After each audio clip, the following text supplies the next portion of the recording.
Alas 5:10 na. 1 Western Visayas na.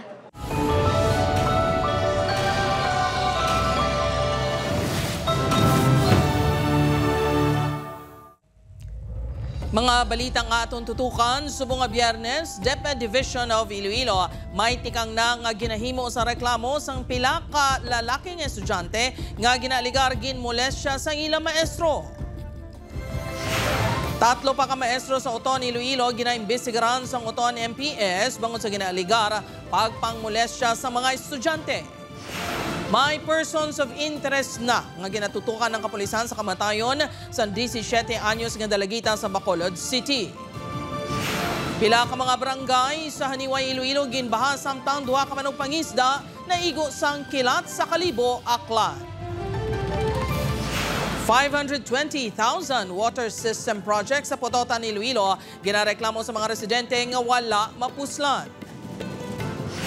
Kag 12 oras nga brown out ipatuman sa pila ka banwa sa Iloilo Province buwas Sabado.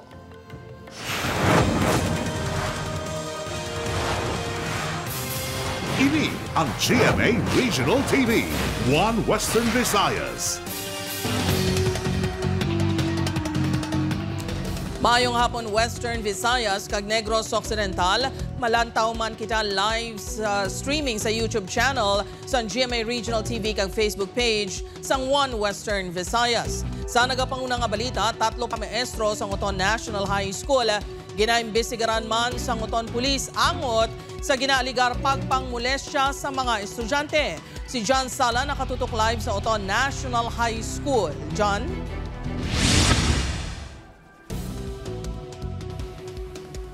Jert, hindi ilang isa, kundi may tatlo pagid kaduga nga mga manunudlo nga sa karon ginaimbestigaran sa Uton Municipal Police Station bangod man sa aligasyon sa pagpang-abuso kung basehan kuno ang mga nakuha nila nga impormasyon sa social media. Paglapas sa Republic Act 7610 kon Special Protection of Children Against Abuse, Exploitation and Discrimination Act, ang reklamo nga ipasaka sa Uton Police sa maestro nga si alias Sir Mar.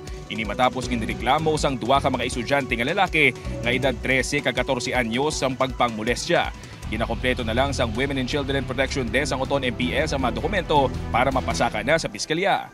Pagluwas kay Sir Mar, may tatlo pa ka mga manunudlo nga ginaimbestigaran ng kapulisan bangod man sa impormasyon nga may mga estudyante sila nga ginpangmolestya. Magkakanda kami follow-up investigation regarding sa mga screenshots so sir. Kag in case man kung may mga magwa kita nga mga other victims pagit still ma-file kami kaso against sa mga involved nga mga suspects. Ang duwa sa ilang mga manunudlo man sang Uton National High School samtang ang isa ang maestro sang Uton Central Elementary School. Sa mga victims naton kag may mga biktima pagit kita da nga wala pa nagpa-blatter sa station, gina-encourage kay kamo ni PNP nga kung pwede makadto kamo sa amon, mapa-blatter kita kag atagan nato hustisya ang nagakalatabo sa inyo. Ginri-assign na sa DepEd District of Uton si Sir Mar samtang nagapadayon pang investigasyon. Apang suno sa Iloy sang isa sa mga biktima nga si alias Maria, dapat kakasun sa serbisyo ang maestro kag hindi nga isa ilulang. Molestya, pull out lang pero sige duty. Manumduman nga ang bata sili nga si alias JJ upod ng duwa paniya ka mga abyan. Ang gindala ni Sir Mar sa iya balay kag ginaligar, ginhikap ang pribado nga parte sa ilalawas. Ay kumbaga, bala kung ang estudyante, ga-escape, wala ga sulod sa eskwelahan, gina-kick out. Kasi kung ang mistro, magmolestya, nayabi, wala dayon action. Ginatagan man sang 72 hours ang mga maestro nga maghatag sang ilapathag sa ipagwa nga statement sang SDO Iloilo. Hindi maghatag sang komento ang alkalde sang Banwa tuhoy sa natabo tungod gintugyan sa pulis kag DepEd ang investigasyon. May confidential mandate na ara naman na sa WCD o kung sa women's test. Dito na lang guro mo coordinate. Hindi na ako internal discipline mo na yung kanya. We will come back to school normally, but rest assured that we will do everything to provide first aid or psychological first aid to our children, some other nurse. Subong hapon nagpatawag sang presko ng school principal sa Uton National High School.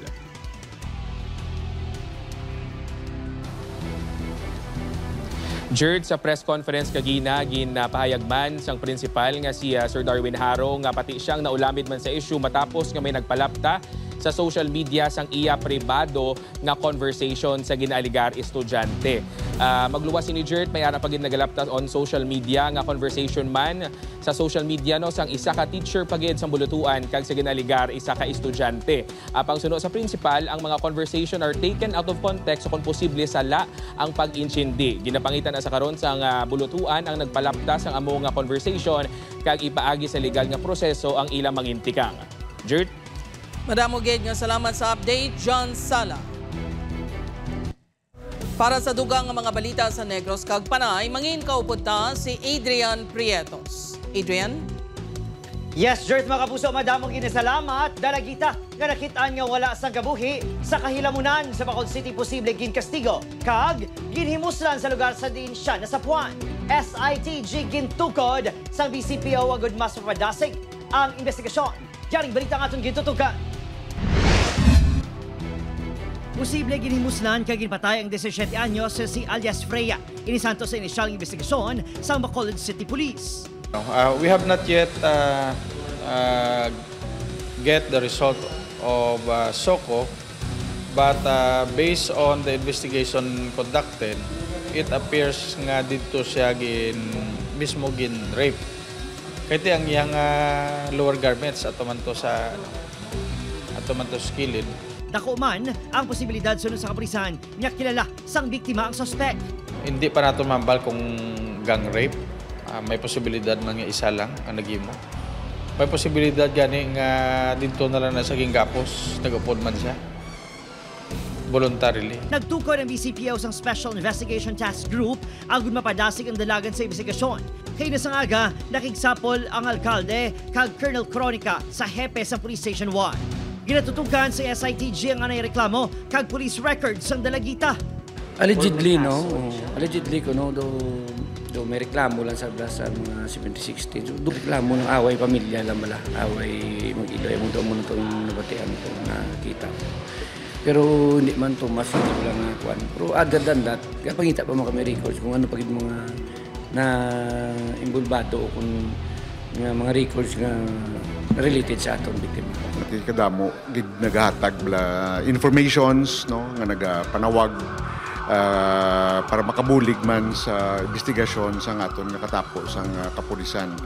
At the same time siguro nga mundugang pagid nga appeal for those nga may mga CCTV within the vicinity amo ni klase sang mga kakatabo wala niya lugar sa isa ka area like syudad sa Bacolod, isa ka civilized nga lugar. Ginahulat kay pagwas ang sokong post-mortem report sa bangkay sang biktima. Madugay na nga bulagay iloy kag amay sang biktima. Ginahigyo sa kapulisan ang pagkooperar sa iya ginikanan sa investigasyon. Kung hindi man sila mag-cooperate, we will just do our best no to get information or evidence from other sources para nga ma-file na to niya ang kaso. Gitinguan sa GMA Regional TV nga magkuwag bahin sa ginikanan ni alias Freya, apa, liwat ang mga inindag pamalibad. Opon, Kiril Gisilio, Adrian Prietos, 1 Western Visayas. Sa iban pang balita, pila ka mga barangay sa Banwas ang Haniway ginbaha matapos ang mamunog nga pag-ulan. Duha ka manok pangisda na igo sang kilat sa Kalibo, Aklan. Isa nagtaliwan. Si John Sala nakatutok. 23 ka oras ang pagbubo sang mamunog nga ulan pasado alas 8 kagabi sa probinsya sang Iloilo. Bangod sini pila ka mga barangay sa Banwas ang Haniway ang ginbaha. Ginsulod sa tubig bahang ini nga mga pamalay tugas ang pag-inulan sa barangay Aquino, Nobleza East. Sa bidyong inikuha man sa barangay makita na pag-rescue sa ining lalaki samtang mabaskog ang daludo sang tubig baha.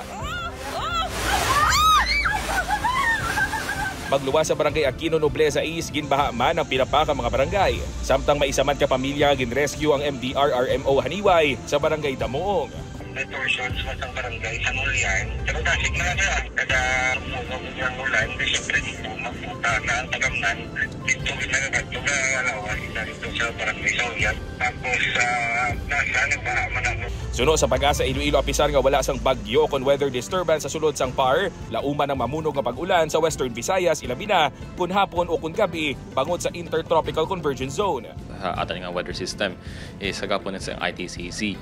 So expected natin na during that time, especially git sa hapon kag sa gabi naton, especially mundugang man naton sa kagahon nga commonly tuhawag gid ang ina nga mga severe nga thunderstorm.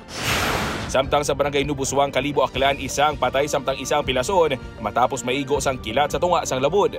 Ginkilalang napatay kay alias Alfe samtang ang napilasa naman amo si alias Jeward. Suno sa nakakita sa mga manugpangisda gulpiyada lang ginigo sang kilat ang sakayan sa mga biktima. Nasunog pa ang sakayan tugas ang kilat. Gintinguan nga ma-rescue ang duwa apang napatay si alias Alfie samtang gindala sa ospital si alias Jeward. Panomdom sang Pag-asa sa tion nga nagapangilat. If ever ka magpalawod kita, flat surface ina siya sa palibot naton, wala gawat yung mga taas nga object other than kamo or ang barko nga na. So that tendency is kabugid ang possible nga isa ka target kang kilat. Upod kay Cirilo Renduque, John Sala. 1 Western Visayas. Mga kapuso, 12 oras nga power interruption ipatuman buwas sa pila ka banwa sa Iloilo. Kadaman sa apektado pumuluyo sang 1st District sa probinsya. Si Zen Kilantang Sasa nakatutok. Nagpagwa sang advisory ang National Grid Corporation of the Philippines nga magapatuman sang 12 oras ka scheduled power interruption buwas October 25 halin 6 a.m. tubtub 6 p.m. Inibangod magapatigayon sang preventive maintenance sa Santa Barbara Substation kag tapping sang disconnecting switch sang mobile capacitor sa Tigbawan, Iloilo sa diin apektado ang franchise area sang Ileco 1. Lakip sa apektado sang malawig nga brownout ang bilog ng 1st District kag pila ka kabanwahanan kag barangayan sa 2nd kag 3rd District. Mayara kita nga massive wood pole replacement, no? Pag-ilisan ta ang mga poste na mga old na kahoy into tin poles. Nagalalain naman ang pila ka mga negosyante bangod maapektuhan ang ilang kita. Pareho na lang sa water refilling station nga ini. Ginalantaw 3,000 pesos ang madula sa ilang kita bangod wala sang kuryente. Si apektado kay holiday mo wala gid income bilog adlaw Gaano matapos sa inyo? Di masyarado kami. Mapilitan ka mo? Oo, wala mo na may mo. Upod kay Hans Desierto, Zen Kilantang Sasa, 1 Western Visayas.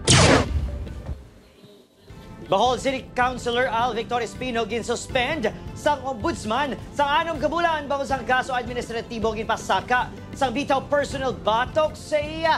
Yaring balita nga itong gintutuka.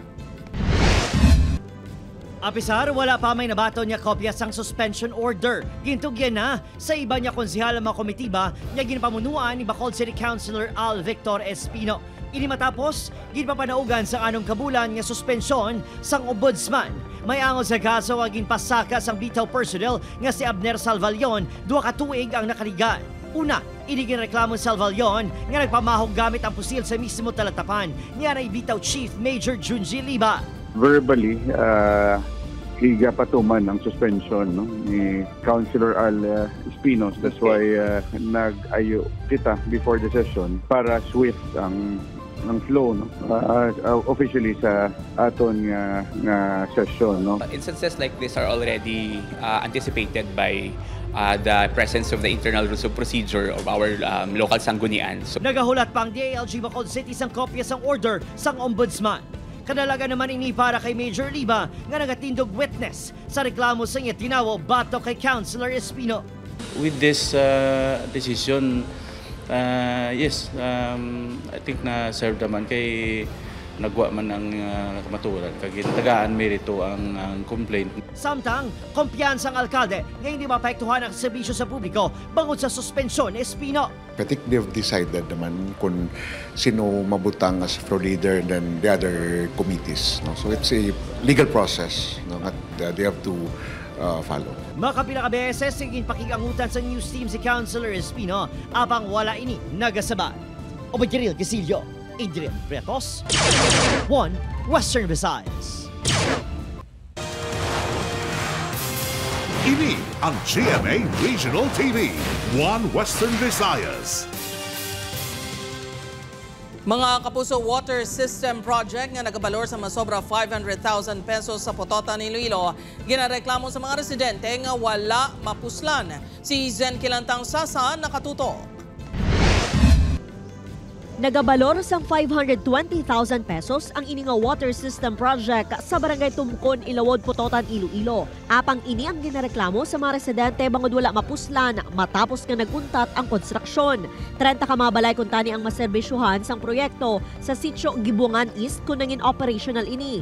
Suno sa mga residente, mayor nga problema sa ila lugar ang tubig, ilabi na sa tion sang tig-ilinit.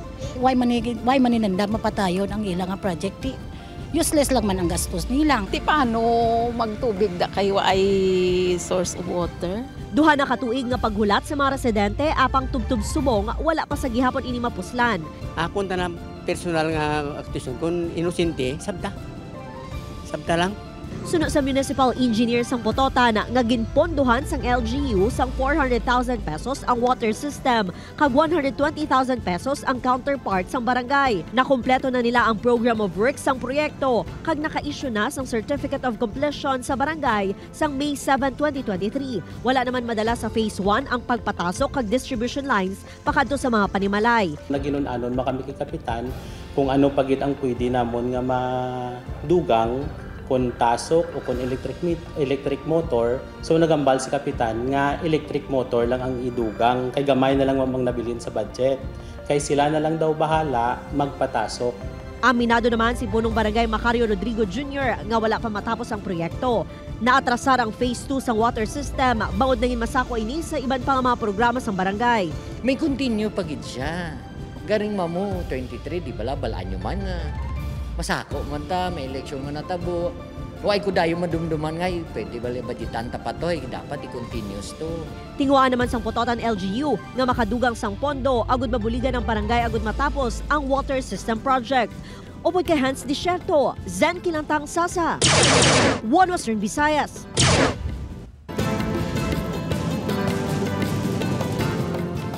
Atensyon sa mga kapuso at motorista. Lauman ang saka sa presyo sang gatong sa madason nga semana. Base sa estimate sang Department of Energy, ang presyo sang gasolina ang posible magsaka sang 30 centimos kada litro. Mas mataas naman ang posible saka sa diesel kag kerosene nga magalapos sa 80 centimos kada litro. Pila sa mga ginatudlo nga kabangdanan sang pagsaka sang presyo ang sanction nga ginpapanaog sa Estados Unidos sa pila ka kompanya sa Russia kag sa mabastog nga refinery demand. Sa Lunes, may buluan ang pinal nga adjustment sa presyo sang gatong. Sa Martes naman ini ipatuman.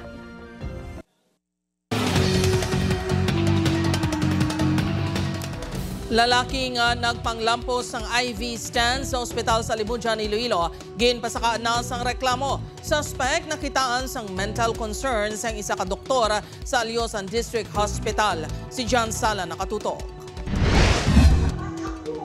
Ginpasaka sa piskal sa kaso nga murder ang nauna na nga homicide complaint nga gin-file batok sa pasyente nga nagwaras kag nanglampos gamit ang IV stand sa mga pasyente nagabantay kag mga empleyado sa Alyosan District Hospital pasado alas 6 ang gabi, Oktubre 21, 2025. Suno sa hepe sa Libujan MPS, gin-file ang reklamo. Ang superiority of strength. Oo, tapos ang tungod sa fatal nga igo sang sang biktima. Pagi sa paglampos niya kag ang wala siya bala kabato-bato ma'am kay giga man lang ang pasyente o ang biktima kag palapitan niya kag ginlampusan gulpi. Martes ang hapon sa gulpiada na lang ang nagwaras kag nagpanglampos ang IV stand sa sulod sa Alyosan District Hospital ang suspect. Natabong insidente sa hallway sa ospital. Bangod sa insidente, patay ang 80 anyos nga pasyente matapos ginlampusan sang suspect sa dughan. Pilasod man ang 4 pa ka mga persona. Upon admission, okay siya up and about. Galing kay the following day, nga gin-assess ang doktor, may ara gid siya nga may ara gid siya nga iban nga sakit. So gin-apply siya for referral sa psychiatric facility. However, hindi ang folks. Muna siya. So amo na ginakuan pa gin-assess pa sa doktor sang gabi. Hindi man siya. Then the following day, muna to gusto sang POX or ang pasyente mapuli. Suno sa psychologist ang magipakitang aktwasyon kag pag-inom sang suspect sang pesticide. Rason nga na-confine ini ang pila lang sa mga senyales sang mental health concern. Gani dapat kilayon ini nga ginpaidalog sa psychiatric evaluation. Nagakadapat man nga sang tion nga yara ini sa isolation room, dapat niya ginpahugot sa ospital ang seguridad. Hindi sa tani pala makakuha pala okay sa ako itong place nakakuha siya eh. So, and may kapantay, it's not just the guardian or pati man ang sa hospital pantis po. Dugang panialba nga dapat subong samtang detain ng sospek, i-isolate ini kag ipaidalom kilayon sa assessment agud matumod ang iya mental state. It's very important kung ready to take it siya assessment. So, testing or interview na siya usually. So, para mapalata for the safety man if ever. So, iba niya daw maupod niya. Upod kay Hans Lisieto, John Sala. 1 Western Visayas. Mga kapuso, October is Cancer Awareness Month. Ginapahanumdom ang kababainhan nga magpaidalom sa regular check-up kag ugalion nga mag-breast self-exam. Early detection ang yabi para pakigbatuan ang breast cancer. Si Julius Vilacaol nakatutok. Subong nga Oktubre, ginaselebrar ang Breast Cancer Awareness Month. Para pasangkaron ang ihibalo, hingyoon ang temprano nga pagpa-examine kag ipahanumdom nga may pangontra sa cancer. Parang sumasakit yung right breast ko. Tapos yung type of pain niya, feeling ko na mamaga or minsan parang may tumutusok.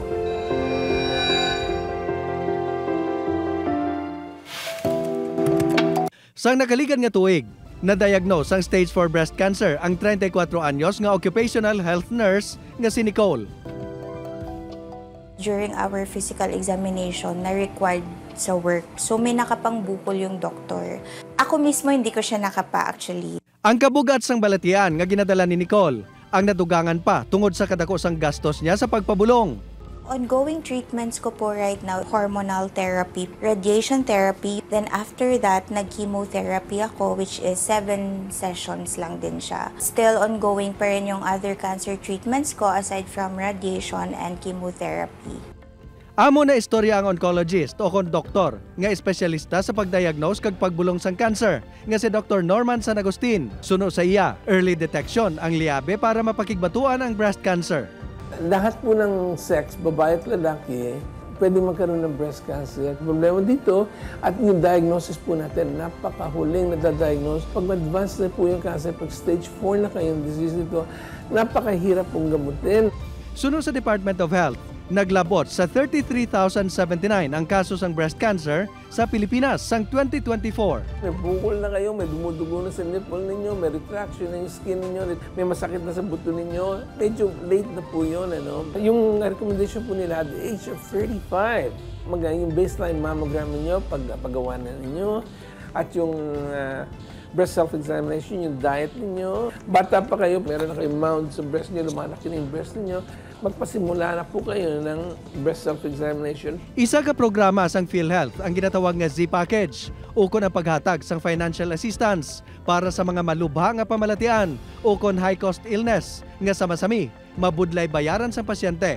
Marso sa nakaligan nga tuig, ginpataasan ang coverage para sa breast cancer Z-Benefit halin sa 100,000 pesos tubtob sa 1.4 million. Ang problema, pila lang sa mga ospital ang may kontrata subong bilang Z-Benefit provider sa mga pasyente nga may breast cancer. Yung mga private hospital na magagaling at gustong tumulong sa mga kapwa po natin, tulungan naman po ninyo kami para may access kami dyan sa PhilHealth na yan because they're very relevant to the Philippine economy, to the survival of the Filipino women. Julius Vilacaol, 1 Western Visayas.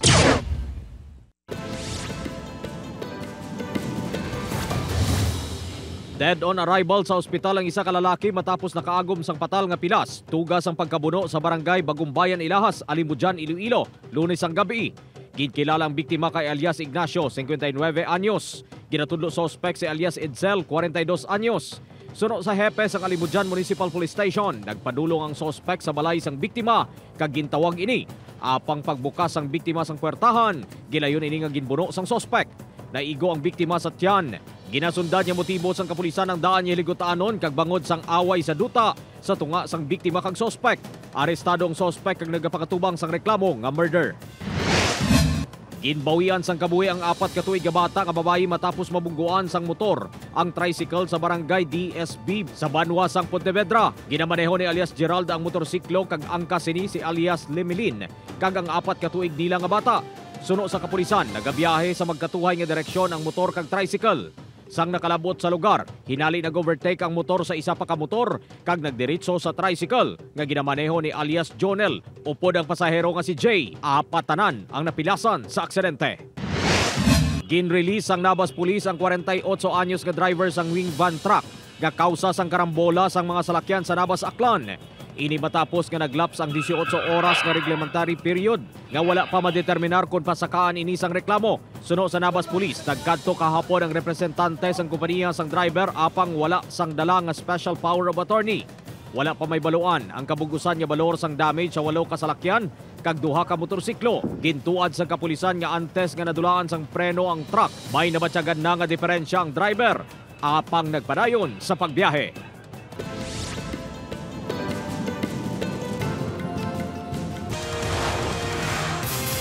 Ini ang GMA Regional TV, One Western Visayas. Mabusa Provincial Tourism Officers ng Negros Occidental kag 4 ka empleyado gin-suspend sang 6 ka bulan. Nakatutok kay Ling Pedreso.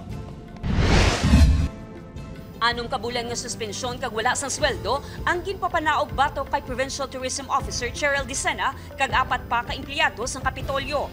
Martes, October 21, sang nabato ni Dicena kag 4 ka iban pa ang suspension order nga permado ni Governor Eugenio C. Lacson.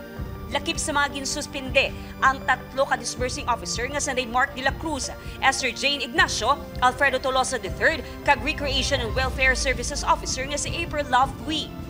Suno kay Dicena, nakibot ang mga inisa nangin desisyon sang gobernador bangod na sumiter man kuno ang mga dokumento sa gintalana nga deadline sa January 20, 2024. Nag-ugat ang suspensyon sa kaso administratibo nga neglect of duty bangod sa ginapahayag kapaslawan nga maliquidate ang cash advances sa Mambucal Resort and Wildlife Sanctuary sa 2023 na si Dicena ang officer in charge. We submitted everything and then those were official accounting papers. I even gave a summary kay Gov. Ang summary ko consisted of all the OR numbers and then the summary of all the receipts.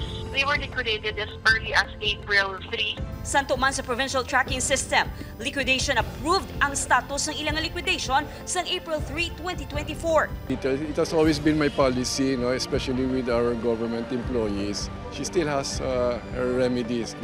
She can file an appeal and she can always use that as a justification for her motion to reconsider. All our decisions always pass through a process. Apisar sini, gindagdagan sa gihapon sa show-cause order si Dicena kag kaupdanan sa May 14, 2024. Mag-file sa motion for reconsideration si Dicena kag 4 ka empleyado. Aileen Pedreso, One Western Visayas. Mga kapuso, hindi na pwede magamit ang ngalan sa incumbent mayor sa Iloilo City sa mga sporting event nga gin-organize ang LGU. Inibase sa Executive Order No. 114 nga ginpagwa ni Mayor Raisa Treñas Chu. Kaangot sini ang mga sporting event nga gin-organize ang pribado nga sektor o kung sa mga wala sang kaangtanan sa mga talatapan sa Iloilo City Government ang dapat magpangayo sang clearance sa Office of the City Mayor. Ang Executive Order ang gipagwa kahapon, Oktubre 23. Ini matapos nangin kontrobersyal ang ginpost ang head sa Youth and Sports Development Division nga 14 sa 22 ka sporting events para sa Dinagyang Festival 2026 ang ginpangalan sa alkalde.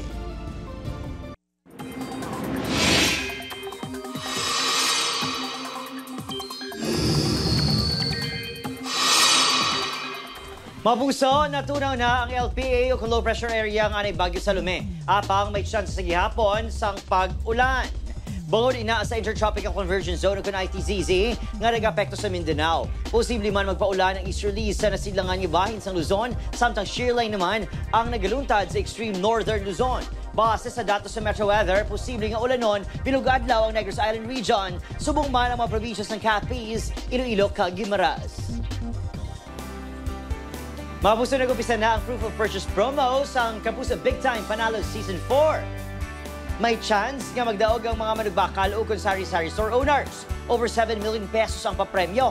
4 ang may chance nga magdaog sang tig 1 million pesos sa grand draw. May maswerte man nga tagdaog sang pangkabuhayan package worth 50,000 pesos, magluwas sa 1,000 pesos daily kag 7,500 weekly cash prizes. Ang official sending of entries nag-umpisa sa October 18 to December 26, 2025.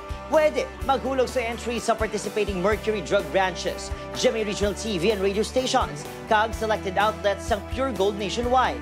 Maghalong sa fake news, fake Facebook accounts or scam texts. Tutok lang sa GMA ukol magbisita sa aton official Facebook page kag microsite sa GMA promos para sa complete mechanics kag announcements.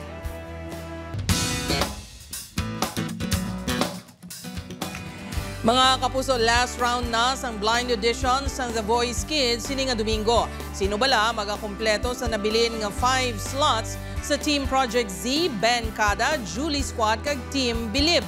Bantayan ini sa Domingo 7 p.m. sa GMA. Samtang malantaw na buwas ang Part 2 sa Bubble Gang 30th Anniversary Special. Madamo sang pasabog pati na ang mga daan kag bag-o nga segments sa show. Guest si Vice Ganda kag Kapuso Action Man Emil Sumangil. Bantayan man ang mga OG segments ng Oldest Gag Show kasubong sang Mr. Asimo. Tutok na sa Domingo sa GMA 6:10 p.m.